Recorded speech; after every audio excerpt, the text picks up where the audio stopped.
Hi there. In this video we are going to be installing this LAGAN kitchen air extractor from IKEA.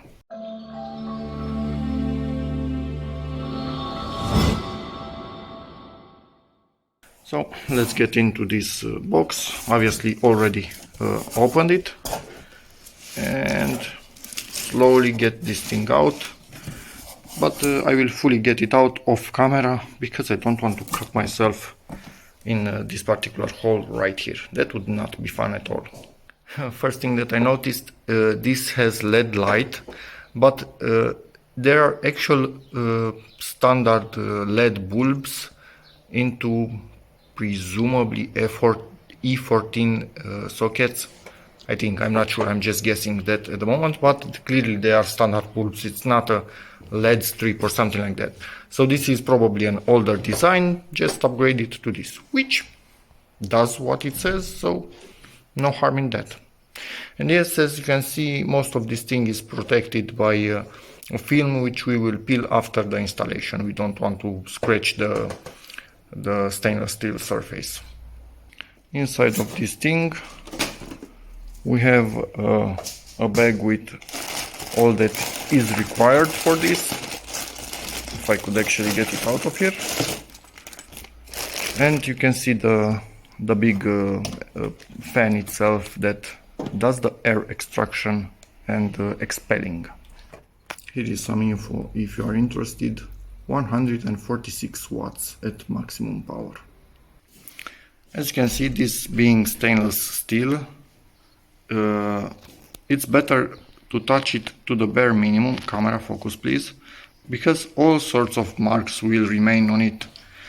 So they recommend you to use gloves also for not leaving marks, but also for not cutting yourself in the sheet metal. Okay, next thing that I need to do is drill the hole for this rectangular tubing for the air extractor. I went with this rectangular tubing because it's quite slim and it will not be seen on top of the top cabinets. So yeah, put one of the cabinets just to give me the height, and for this I'm taking into consideration the position of the hole in the air extractor itself, because I will have some connection elements that go into this thing. But yeah, probably this is about enough. I will check exactly and make sure I have the dimension correct before drilling the hole in the wall. Marked the hole on the wall, and now I'm going to drill many tiny holes on the edge and then just break the brick between those holes. Okay, we have made the hole by drilling many small holes one next to the other, and then just breaking between them, and we will go and mount all of these things on the outside. Measured how much pipe I need to go through the wall, and on the other side of the wall this will be with a mosquito net on the end of it, and something to not let rain get inside this pipe. But from the shape of it, any rain that actually tries to go in will go right back out. As you can see, in the process of making this rectangular hole, we made a big mess. Now we are starting to repair it and then put some paint on top of this to make it look nice. First one is in position. Yeah, it was a bit tricky to put it there because of the bend. So we hang it onto that when it was a bit like this, and then we slide it and then hang it onto this one. But it is doable. Okay, repaired next to the vent. This will also disappear when the paint dries up and becomes fully white. Now it's mostly transparent still, and yeah, it's looking good. And honestly, this is not something that you will actually see, but yeah, still wanted to repair. Preparing to install this thing in place, and as you can see, where you touch it, it looks really bad, and I honestly hate it. If I would have known this, probably I wouldn't have bought it. This is also stainless steel, but it has a layer on it that prevents exactly this thing. This is really bad and ugly. Anyway, we'll try to only touch it on the buttons and not on anything else to not create this whatever. I hate it. This, yes, we have enough. I don't have a gas heater. It's like this, electrical, so we have this for sure. We need to cut the inside of this thing, and then normally you either cut the outside edge as they show you here, or you simply bend it a little bit to align it. Also on the edges align it, and then glue it in place after you've cut this, and make your marks on the wood and then cut it. This is for the pipes, and this is for the electrical cord. Anyway, I think this is what they show you here. Yes, you can install it with the air being pushed out or being recirculated. We are using the push out. You can install it like this in a cabinet or directly on the wall. It has some holes in the back. I'm installing on the cabinet. This is hence the cutting. So yeah, they show you here what to do, and let's get this done. Marked this thing, drilled 2 holes, and now I'm going to cut with this thing all around. I have a blade that does curves, and here I'm just going to cut straight, obviously. This is cut, and I forgot to tell you that I also marked to the paper the holes that will keep this thing in place, and we will drill them with a 6mm bit. Okay, I'm simulating my internal piping layout just to make measurements from here to the edge and from here to the edge, so I can mark it here on top and make a rectangular cut because I have rectangular tubing. And then I can install this on the wall, and the tubing I will do at the end, but I need to have the hole cut in here. Okay, this is a bit of a weird situation. They gave you Torx screws, but in case you don't have Torx in your house, they gave you the weirdest adapter that I have ever seen. But hey, it does the job, probably. So let's get this in there. Okay, before putting that thing on the wall, actually this thing on the wall, peeled off all of that, tried not to put the hands too much on it. And yes, I'm not wearing gloves like they tell you to, that is why I'm leaving marks. Anyway, never mind. Still hate this type of stuff. That is awesome. This is crap. Just put this in here. You can see it has some plastic brackets that will go under the sheet metal. Rotate it when the hole is aligned, and yes, this has a flap, so when it's working it will open up like this. The rest of the time, will it do something? Maybe it was a bit too tight. Yeah. So be careful when you install it, make sure this thing is flapping around in the breeze by itself. So move this thing around until this is actually working, because if it gets stuck, that's a problem. Anyway, and now put this little screw in that hole right there with another adapter, and it's installed in place. As you can see, 4 screws. This thing working right by itself. I just need to drill some small holes, I think 3 10mm or 4 10mm holes next to the other, and get it in there, which I pre-cut. Now I checked, we are in the external output mode, which is what it needs to be. We will put this in place and try to give it a power on and see what happens. Don't forget to peel the blue plastic from the grill. Plugged in for a test. Let's give it a bell. Ta-da! Working. More power and even more power, and it's even bending in here, if you can see that. That's kind of interesting. And yes, there's plenty of light. Okay, simple and does the trick. hate the layer in here, actually no layer, the missing layer, but yeah, if it annoys me enough over time, I will do my best, and my wife will do her best not to ever touch this after we clean it. But if it annoys me over time, I will take it off, paint it white or clear coat it or whatever. But anyway, it works. Let's do the tubing. Voila, tubing system finally completed. Let's get to the top.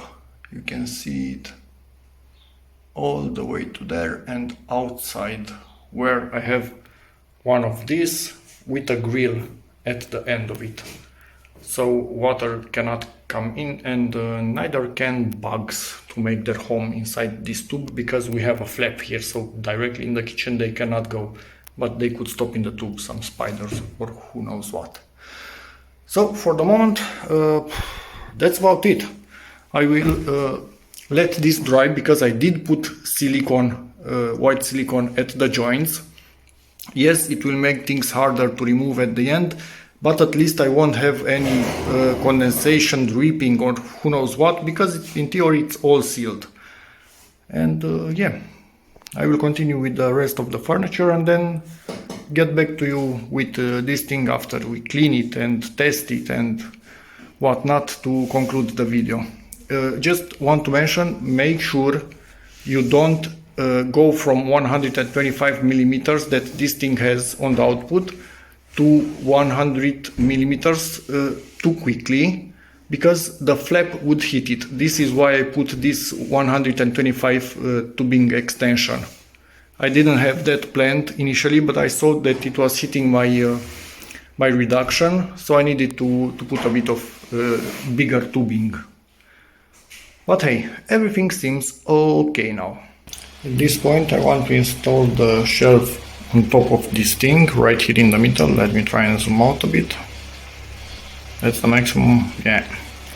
So I installed the stands for it. This will be the level, and I will just support it on the stands and mark the sides where I need to cut, to know like this, and then I will measure the depth from the rear of this thing to the front in here. Marked where I need to do the cuts, and I will measure the depth, mark on this exactly where I need to go with the jigsaw, and then simply cut it. And make sure you are cutting the back side of it, because as you can see, in there you only have one of these cutouts, and in the front you have two of them. So don't cut what you're supposed to be keeping actually. Cut this, but I want to show you a few things.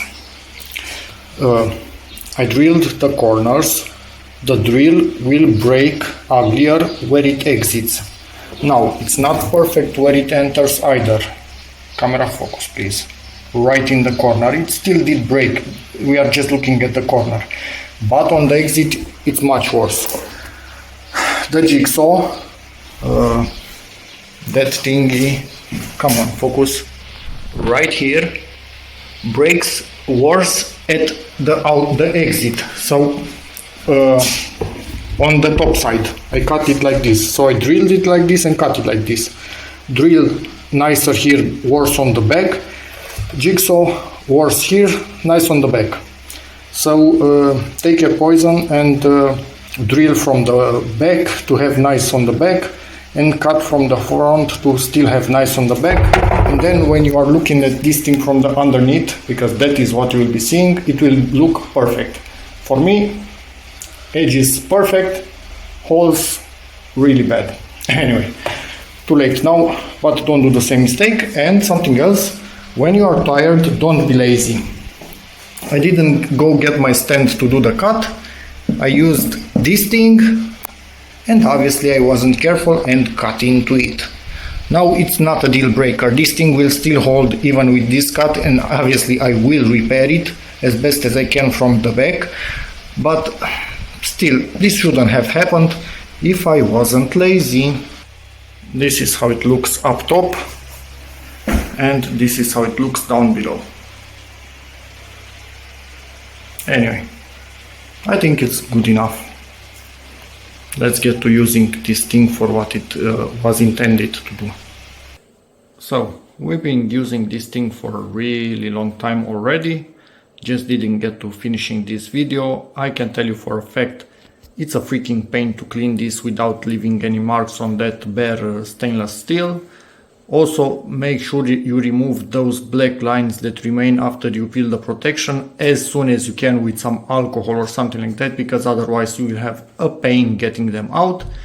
Anyway, but it can be maintained. It's really good at suctioning everything, but it's also extremely loud. But again, it's really cheap, so yeah. Anyway, pick your poison. Yeah, the underside of it, as you can see, gets kind of dirty and it's quite hard to properly clean. What I'm going to attempt to do now is get it out of here just by lowering it from here and seeing how I can properly clean this on both sides. Let's see. So I put this on something so it's not on the ground, and I want to use some quite strong detergent with a pressure washer and see, put some foam on it, let it stay for a bit and then clean it with pressure. Hopefully we can get rid of all that grease.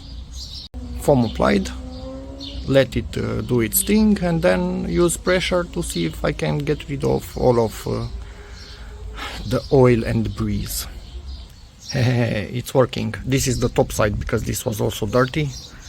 The side that you normally see is this one. I will clean that after. Yeah, also on the edge you can see it's working with pressure. Perfect. Just as an idea, this is the bottom part, the one that you actually see, cleaned up to half. So yeah, this is working. And it's done. Clean as brand new. Now I will let it dry up in the sun and be done with it. And I cleaned it from top, from bottom, from top, from bottom, to make sure that everything is as clean as possible, even inside. Noticed just a few marks when filming, so I cleaned a little bit more. Probably even now I will clean just a tiny bit more and then put it in the sun and then install it. So yeah, I would say this worked pretty well, and it's much better than what it was. And that's about it. Do I recommend you get this? If you can live with the noise, with the fact that it's quite hard to properly clean this stainless steel, which is not coated with anything, so it will always get some weird marks on it. Apart from that, this is cheap and doing the job perfectly up until now. So yeah, hope this video helps you, in which case please give it a like, check out my other videos, and as always, see you in the next one. Bye.